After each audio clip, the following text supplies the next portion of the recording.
함께 읽은 말씀은 구약성경 사사기 14장 1절부터 4절까지 말씀, 우리 한 절씩 읽고 마지막 4절은 함께 합독하시겠습니다. 저 먼저 1절 읽겠습니다.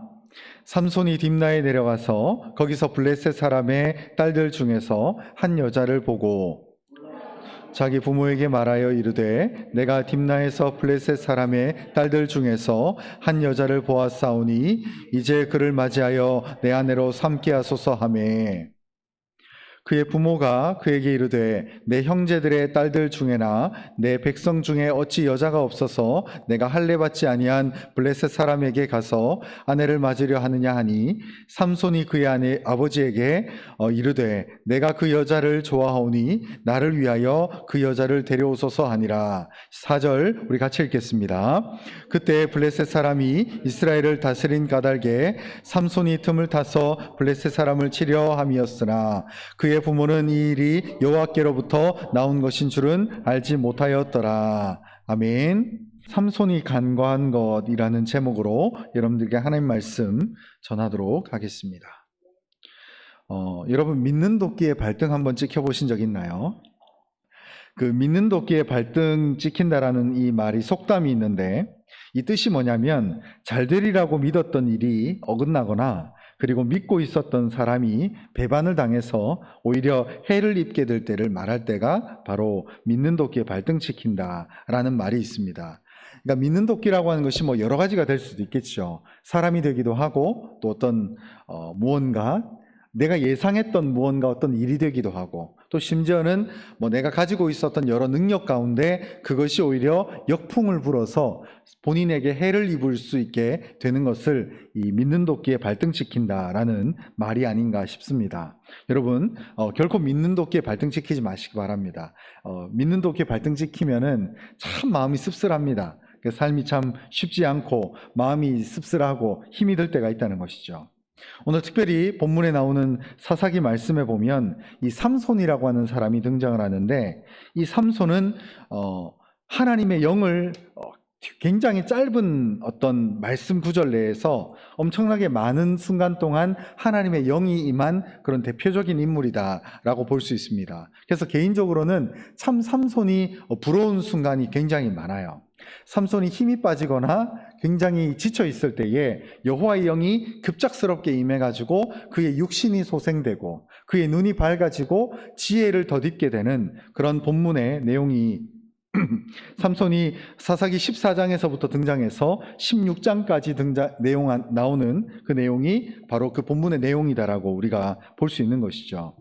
근데 우리가 흔히 이제 세상 사람들도 삼손에 대해서 어느 정도 아는데, 이 삼손이 힘만 강했다라고 생각하는데 그것은 절반은 알고 절반은 모른다라고 볼 수 있습니다. 왜냐하면 여호와의 영이 강력하게 임할 때는 그 사람에게 힘만 주어지는 것이 아니라 지혜도 탁월해지고, 그리고 여러 가지 기타 육신과 영과 여러 가지 일면들이 아주 강력해지고 소생되어지고 회복이 되어지는 그런 은혜를 경험하게 된다는 것이죠. 참, 그래서 개인적으로는 삼손이 정말 부럽습니다. 그래서 위기의 순간마다 여호와의 영이 임해서 그를 도와주고 그를 수렁에서 건져주며, 그 위기의 순간마다 여호와의 영이 강력하게 임해가지고 그 주변의 모든 어떤 외부적인 요인들을 다 헤쳐주는, 물리쳐주는 그런 능력을 발휘하는 것이 삼손이었다는 것이죠. 근데 안타까운 것 중에 하나가, 삼손이 힘과 능력이 너무 탁월하다 보니까 그 힘과 능력을 의지하는 그런 일면들이 간간히 보여진다는 거예요. 오늘 특별히 본문 사사기 14장 1절부터 4절까지 내용은 어떤 내용이냐면, 삼손이 나실인임에도 불구하고 어떤 여인을 선택해서 결혼을 하느냐, 장가를 가느냐, 바로 그것은 이방 여인인 블레셋이라고 하는 나라에 사는 그 딥나라고 하는 지역에 사는 그 딥나 여인과 결혼을 하기 위해서 그 딥나 여인을 만나러 가는 장면이 오늘 본문에 소개되고 있다는 것입니다. 그래서 1절에 보면 삼손이 딥나에 내려가서 거기서 블레셋 사람의 딸들 중에서 한 여자를 보고 이렇게 되어 있습니다. 그러니까 여기서 우리가 와닿는, 제가 이제 여기서 한글 성경을 보면 그냥 그저 그렇구나라고 우리가 볼 수 있습니다만, 제가 이제 이걸 원어로 한번 보니까 여기서 본다라는 의미가 꽤 중요하게 사용이 되더라고요. 그래서 한 여자를 보고, 그래서 블레셋 사람의 딸들 중에서 한 여자를 바라봤다는 거예요. 여러분께서 보는 것이 참 중요합니다. 보는 것. 무엇을 보는가? 그리고 무엇을 평소 보고 생각하고 있는가? 근데 잘못 보게 되면, 잘못 보고 그 본 것을 놓고 잘못 생각하게 되고, 잘못 생각하게 되면서 잘못 판단하게 되면 그 모든 것이 순차적으로 잘못된 방향으로 이끌어질 수 있다는 거예요. 그래서 한 여자를 바라봤는데 그가 자기 민족 가운데 있는 그 이스라엘 여인, 즉 히브리 여인 중에 한 명을 선택한 것이 아니라 여기 나와 있는 하나님을 전혀 모르는 이방 여자 중에 한 여자인 블레셋 여인 중에 그 딸들 중에 한 여자를 바라봤다는 것 자체가 이미 육신적으로, 그 육신의 안목으로 무언가를 판단하고자 하는 그의 심성이 드러나는 일면이 아닌가 싶습니다. 그래서 2절에 보면 올라와서 이제 자기 부모에게 요청을 합니다. 내가 딥나에서 블레셋 사람의 딸들 중에서 한 여자를 보았사오니 이제 그를 맞이하여 내 아내로 삼게 하소서. 여러분, 이 삼손은 차라리 이스라엘 민족 가운데 여러 사람들이 있긴 하지만 삼손만큼은 이 블레셋 여자와 절대 결혼하면 안 되는 사람이었습니다. 왜 그러냐? 오늘 본문 이전 장인 사사기 13장에 보면 삼손이 이 마노아라고 하는 신실한 그의 아버지로부터 이 삼손이 태어나고자 하는 하나님의 예언을 입게 됐습니다. 그래서 이 삼손이라고 하는 아이는 태어날 때부터 우연히 한 남자와 한 여자가 만나서 잉태해서 자식을 놓은 것이 아니라 하나님의 사자가 와서 네가 아들을 낳을 것이다. 마치 예수님처럼. 그래서 네가 아들을 낳을 것인데 이 아들을 귀하게 잘 키워라라고 하는 하나님의 특별한 응답을 받게 됩니다. 그래서 그 응답을 받고 나서 이 마노아와 그의 아내가 이 삼손을 어떤 사람으로 키우느냐? 나시린이라고 키웁니다. 나시린. 이 나시린이 세 가지 절대 해서는 안 되는 금령이 있었습니다. 첫 번째가 시체를 만지면 안 된다. 두 번째가 포도주와 독주를 마시면 안 된다. 그리고 마지막 세 번째가 머리를 깎으면 안 된다. 요 세 가지 금령이 있었습니다. 그 행위를 하는 것은 그 행위 자체가 목적이 있는 것이 아니라 그 포도주를 마시지 않는 것, 머리를 깎지 않는 것, 그리고 시체와 죽은 것을 만지지 않는 그 행위를 통해서 내가 거룩한 자라는 것을 항시도 잊지 말라는 것이에요. 핵심은 그겁니다. 거룩함을 네가 잊지 말아라. 왜? 그 나시린으로 하나님께 드려짐을 통해서 이 나시린이라고 하는 네가 하나님께 거룩하게 드려진 존재, 거룩하게 구별된 존재라는 거예요. 그래서 이 삼손은 태어날 때부터 나시린으로 구별이 되어 있었습니다. 근데 이렇게 구별된 이 삼손이 다른 이스라엘 민족도 율법상에서는 블레셋 여인 비롯해서 이방 여인과 결혼을 하면 안 되게 되어 있는데 하나님께 거룩하다라고 구별된 이 삼손이 그 스스로 딥나라고 하는 지역에 내려가서 블레셋 여인을 바라보고 그녀를 나의 아내로 삼았다라고 하는 것은 이 삼손이 거룩함과 육신의 안목 가운데 무엇을 선택했다는 거예요? 육신의 안목을 선택했다는 거죠. 그래서 3절에 보면 그의 부모가 삼손을 타이릅니다. 3절에 한번 보시면 그의 부모가 그에게 이르되 내 형제들의 딸들 중에나 내 백성 중에 어찌 여자가 없어서 내가 할례 받지 아니한 블레셋 사람에게 가서 아내를 맞으려 하느냐 하니 삼손이 그의 아버지에게 이르되 내가 그 여자를 좋아하오니 나를 위하여 그 여자를 데려오소서 하니라. 이렇게 되어 있습니다. 여기서 부모가 얘기합니다. 어떻게 내 백성 중에, 즉 이스라엘 민족 가운데 할례 받지 아니한 블레셋 사람에게 가서 네가 아내를 취하느냐? 어떻게 여자가 없어서? 이런 말을 합니다.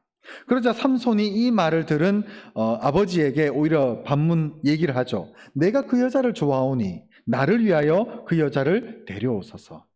이게 안타까운 거죠. 1절에서 삼손이 여자를 봤습니다. 그리고 보고 나니까 그 여자를 3절에서 뭐라고 합니까? 내가 그 여자를 좋아하오니. 보니까 좋아하는 거예요. 보니까. 여러분, 사람이 보는 게 참 중요합니다. 뭘 보는가? 그리고 그 보는 것을 놓고 뭘 생각하는가? 내가 하루 종일 무언가를 봐요. 내가 하루 종일 무언가를 묵상하고 생각하고 바라본단 말이에요. 근데 내가 늘 바라보고 있는 그것이 하나님이 기뻐하시지 않는 거다. 그리고 내가 보는 것에 대해서 내가 한번 봤다 손 치더라도 그것에 마음을 두고, 그것에 생각을 두고, 그것에 내 모든 정신이 팔려 있다는 것은 우리가 항상 경계해야 되는 부분이 아닌가 싶습니다. 그래서 이 말씀까지 보면 삼손은 이 여인을 바라봤고 그 바라본 것으로 인해서 그 여인을 좋아하는 마음이 마음속에 생겼다는 거예요. 너무나 안타까운 것이죠. 그러나 공교롭게도 4절에 보면 조금은 좋은 말씀이 나오게 됩니다. 우리 4절을 같이 한번 읽도록 하겠습니다. 4절입니다. 시작. 그때 블레셋 사람이 이스라엘을 다스린 까닭에 삼손이 틈을 타서 블레셋 사람을 치려 함이었으나 그의 부모는 이 일이 여호와께로부터 나온 것인 줄은 알지 못하였더라. 아멘. 삼손이 왜 블레셋 여인과 결혼을 하려고 하느냐? 4절에 보면 목적이 나와 있습니다. 그 이유가 뭐냐면은 블레셋 사람이 이 당시에는 이스라엘 민족을 다스렸어요. 그러다 보니까 삼손이 이 틈을 타서, 즉 블레셋 여인에게 자기가 장가감을 통해서 블레셋 사회로 들어가고, 그 블레셋 사회에 들어가서 뭘 하려고? 블레셋 사회, 즉 블레셋이라고 하는 민족을 치기 위해서 이 모든 일을 그가 계획했다는 거예요. 그리고 이 모든 일을 자신의 부모에겐 다 구구절절 설명하지 않고 그 스스로 계획을 했는데 4절 말미에 보면 이 일이 여호와께로부터 나왔다는 것으로 오늘 말씀이 마무리가 된다는 것입니다. 그래서 우리가 이 여호와께로부터 나온 것이다라는 이 말을 놓고, 그러면 삼손이 이방 여인을 만나서 결혼하는 것도 하나님의 허락하심 속에 있다. 맞을까요? 틀릴까요? 물론 허락하심은 맞습니다. 그러나 철저하게 삼손은 육신의 안목을 바라보고 정한 것이 또한 맞다는 거예요. 우리가 하나님의 역사를 바라볼 때 중요한 것은 하나님은 모든 섭리 가운데 모든 것을 운행하고 계십니다. 사실 이것이 사람의 새치 혓바닥으로 모든 것을 말할 수 없는 구조예요. 왜 그러냐? 하나님의 역사라고 하는 것은 하나님은 전지전능하신 분입니다. 그래서 하나님은 전지 모르는 것이 없다는 거예요. 모든 것을 아시고 전능, 그 능력이 모든 것이다. 즉 하나님의 능력과 힘은 모자람이 없고 완전하다는 것을 보여줄 때에 하나님을 전지전능하다 이렇게 말합니다. 근데 우리가 이 부분을 생각해 봐야 돼요. 하나님이 전지하신데 모든 것을 다 아시는데 내가 죄악을 저지를 것까지도 하나님이 아셨을까?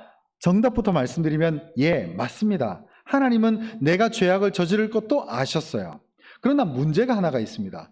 하나님이 이것을 아셨으면 왜 나를 죄 저지르도록 방치했는가? 왜 나를 방치했을까?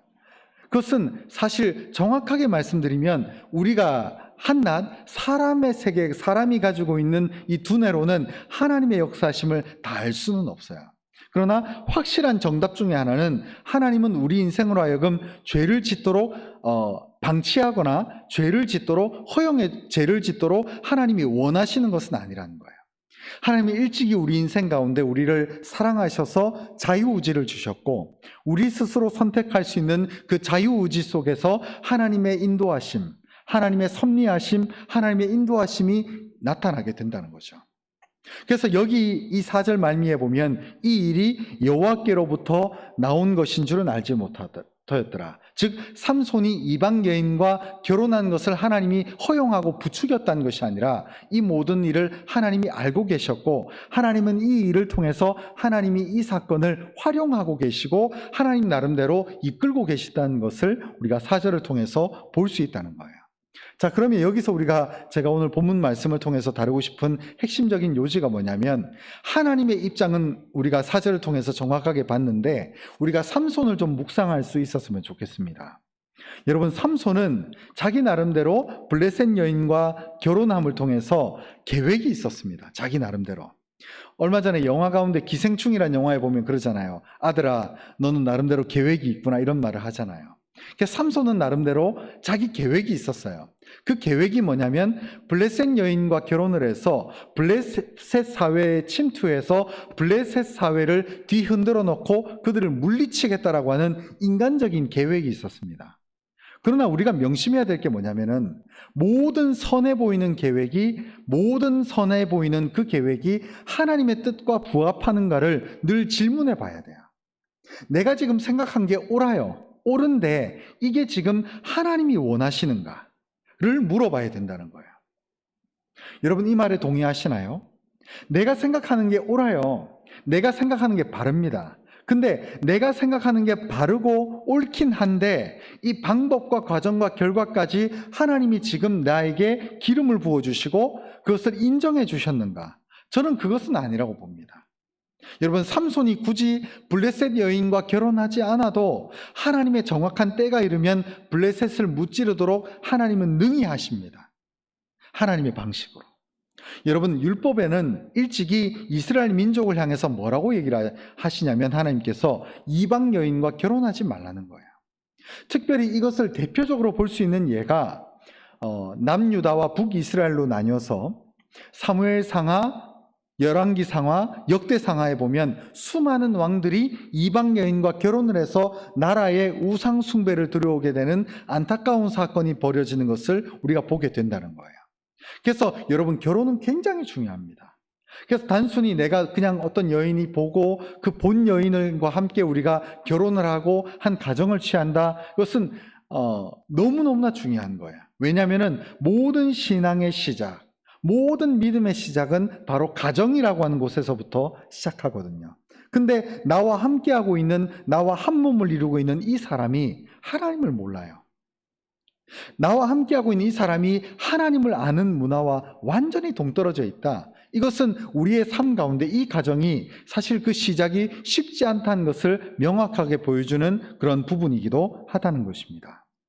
우리 특별히 창세기 45장 9절, 10절, 2절을 우리 같이 한번 읽도록 하겠습니다. 우리 모니터를 한번 보시고 같이 읽겠습니다. 시작. 당신들은 속히 아버지께로 올라가서 아뢰기를, 아버지의 아들 요셉의 말에 하나님이 나를 애굽 전국의 주로 세우셨으니 내게로 내려오사 아버지의 아들들과 아버지의 손자들과 아버지의 양과 소와 모든 소유가 고센 땅에 머물러 나와 가깝게 지내소서. 가깝게 하소서. 이 창세기 45장 9절 10절 말씀은 이스라엘 민족, 즉 이스라엘의 본류였던 야곱과 그의 가족들이 그의 아들이었던 요셉이 이집트의 총리로 있을 때에 그 흉년으로 인해서 기근을 맞이하게 되면서 이집트로 이주해 와서 이집트에 정착을 하게 되는 그런 상황을 보게 됩니다.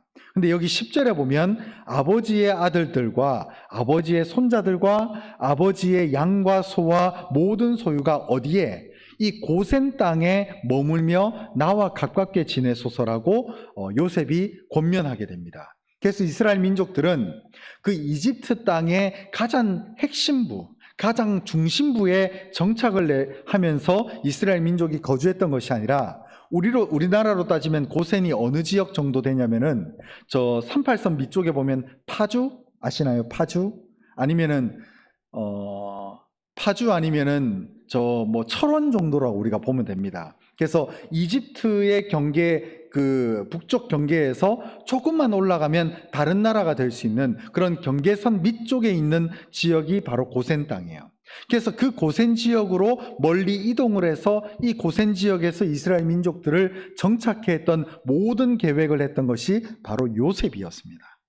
그래서 나중에 출애굽을 하기 위해서 모세가 건너와서 이 바로 왕에게 내 백성을 보내라라고 요청을 했고 이스라엘 민족이 저 북쪽 경계선을 뛰어넘어서 출애굽을 할 때에 이 고센 땅의 위치, 이 고센 땅에 정착했던 이 사건이 매우 매우 중요하다는 것을 그제서야 알았는지도 모르겠습니다.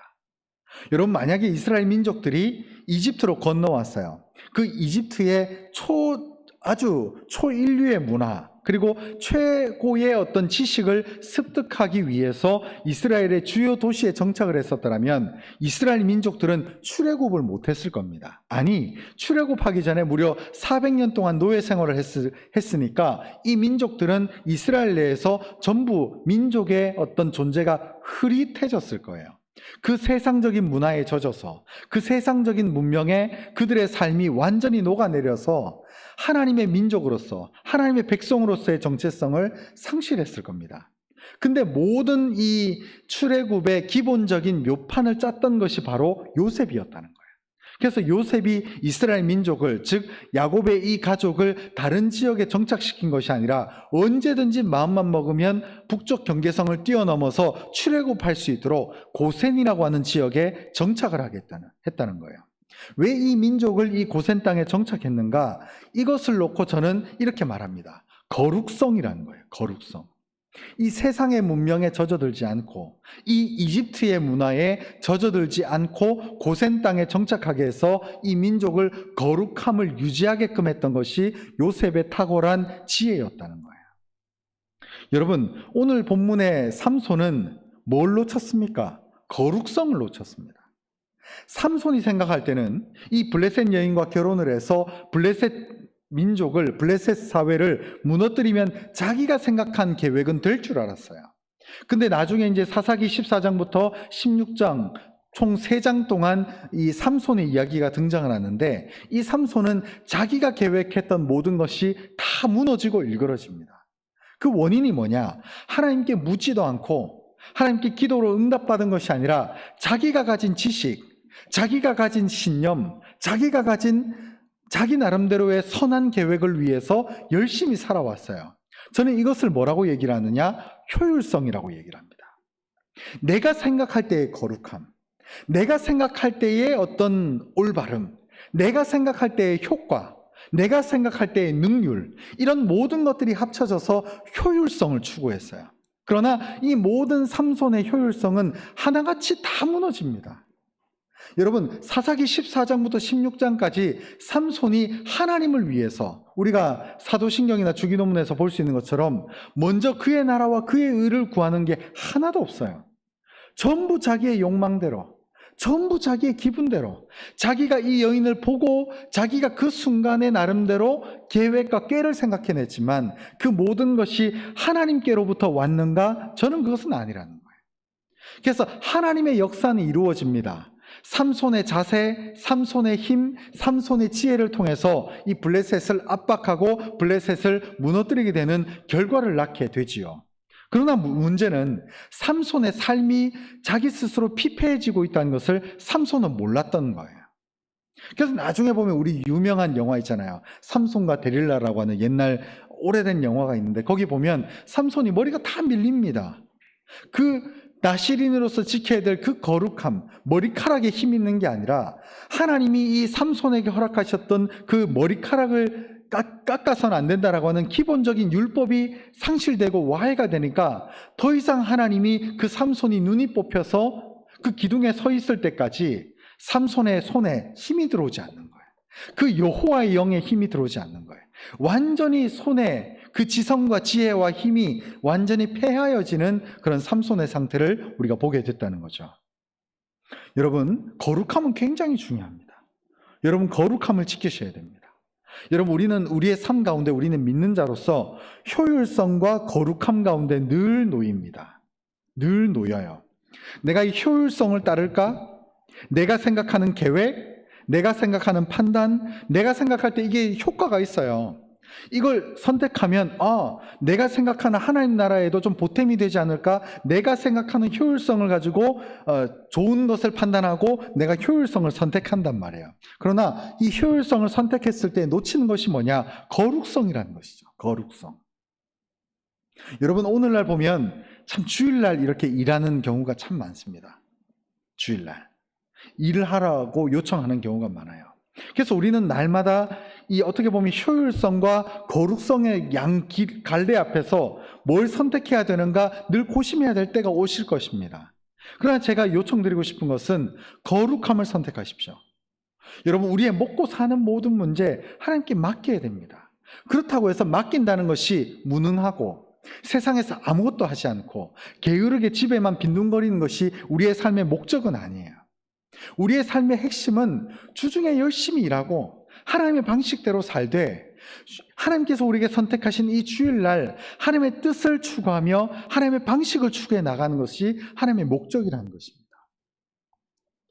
여러분, 거룩함이 얼마나 중요한지를 증명해 주는 말씀이 있습니다. 2절인데 마태복음 5장 8절과 베드로전서 1장 16절 말씀이 이렇습니다. 우리 같이 한번 읽겠습니다. 시작. 마음이 청결한 자는 복이 있나니 하나님이 그들이 하나님을 볼 것이며 기록되었으되 내가 거룩하니 너희도 거룩할지어다 하셨느니라. 여러분, 마음이 청결한 자가 복이 있는데 이 마음이 청결한 자가 무엇을 한답니까? 하나님을 본다는 거예요. 하나님을 본다. 여러분, 이 말이 우리가 볼 때는 그렇지, 거룩한 자는 하나님을 보겠지라고 얘기하지만 그런 수준이 아닙니다. 여러분, 구약 성경 내내, 특별히 오늘 본문 사사기 14장에 등장하는 삼손의 아버지 마노아는 여호와의 사자를 만난 줄 알았을 때에 그가 여호와를 보고 죽을까 봐 두려워서 벌벌 떠는 장면이 사사기 13장 말미에 등장을 합니다. 여러분, 구약 성경 내내 이스라엘 민족들은 하나님을 직접 보면은 죽을까 봐 벌벌 떨었습니다. 자기 같은 죄인이 어떻게 완전하신 하나님을 바라볼 수 있을까? 그분의 존전을. 근데 이 예수님께서 하신 말씀, 마음이 청결한 자는 복이 있나니 그들이 하나님을 볼 수 있게 된다는 거예요. 그 이유가 청결한 자, 즉 거룩한 자를 얘기한다는 것입니다. 여러분, 거룩에 대해서 오해하는 분들이 혹시 있을 수 있는데, 거룩은 거룩한 목소리를 내고 신실해 보이는 외형을 가진 것이 거룩이 아닙니다. 거룩의 핵심은 뭐냐면 하나님이 말씀하신 대로 하는 자가 거룩한 자입니다. 거룩해 보이는 것이 마이크에 대가지고 할렐루야 뭐 이런 게 거룩한 게 아니에요. 거룩은 하나님 말씀대로 하는 겁니다. 거룩은 하나님 뜻대로 하는 거예요. 여러분, 오늘 삼손이 여호와의 영이 그렇게 임했지만 삼손은 지속적으로 하나님 뜻대로 행하지 않았어요. 효율성을 쫓았어요. 거룩함을 내버려 두고. 여러분, 이 말에 대해서 오해하지 마시기 바랍니다. 효율성을 무시하고 이제는 실리도 추구하지 않고 효과를 위해서 살지 말자, 이런 걸 얘기하는 게 아니라 제가 말씀드리고 싶은 것은 우선순위예요.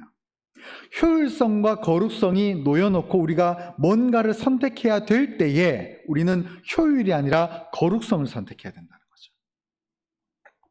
결론의 말씀을 드리겠습니다.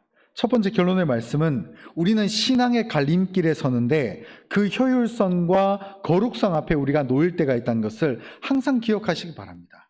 우리는 거룩함을 쫓는 자들입니다. 여러분, 이 땅에서 우리는 이방인들이 구하는 세속적인 기도의 제목을 놓고 그것이 이루어지나 안 이루어지나로 전전긍긍하는 삶이 아니라 거룩함을 추구하는 거예요.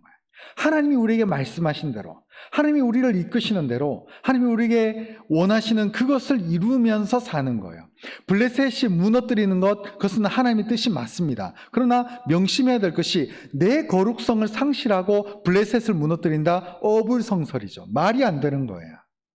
여러분, 우리는 효율성을 위해서 사는 자들이 아닙니다. 거룩함, 신실함, 그리고 하나님의 말씀대로 사는 자들. 여러분, 신앙생활도요, 절대 사람 보고 하지 마십시오. 사람에게 내가 신실해 보이려고 신앙생활한다?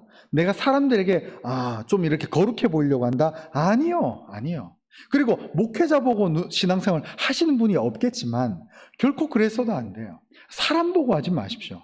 하나님 바라보고, 하나님이 지금 말씀하시는가? 하나님이 나를 인도하시는가? 하나님이 나의 삶을 효율성이 아니라 거룩함의 길로 인도하시는가를 바라보셔야 된다는 거예요. 그래서 오늘 본문에 우리의 성도의 삶은 거룩함을 지켜내야 한다는 것이죠. 여러분, 거룩하십시오. 베드로전서 1장 16절 말씀, 내가 거룩하니, 여기서 내가 누굽니까? 하나님이죠. 하나님이 거룩하니 너희가 누굽니까? 내가 너희도 거룩할지어다. 여러분, 거룩하시기 바랍니다. 거룩을 생명같이 여기십시오. 거룩을 목숨처럼 여기십시오. 그 거룩이 여러분들의 삶의 모든 것 됩니다. 여러분, 먹고 사는 문제, 그 효율성의 문제, 내가 생각했던 하나님 나라를 위한 일도 중요해요. 그러나 그보다 더 중요한 것이 있는데 거룩성, 하나님의 신실함, 하나님이 말씀하시는 대로 사는 것. 그제서만 지금 당장은 내가 우회하는 것 같아요. 내가 뭔가 다른 사람들과는 다르게 내 인생길이 뭔가 꼬여가는 것 같고 뭔가 방황하는 것 같아 보이지만 아닙니다. 내가 거룩함을 붙들었을 때는 그 길이 하나님이 보실 때 가장 지름길이고 잠시 멈추어 있는 것 같아 보이지만 그 길이야말로 가장 빠른 영적인 쾌속선인 줄 믿습니다. 여러분, 늦지 않습니다. 거룩함이 가장 좋은 길, 가장 선한 길, 우리 믿음의 선조들이 우리에게 줬던 그 바르고 선한 길이라는 것을 반드시 믿음으로 기억하며 살아갈 수 있는, 고백할 수 있는 우리 모두가 될 수 있었으면 좋겠습니다.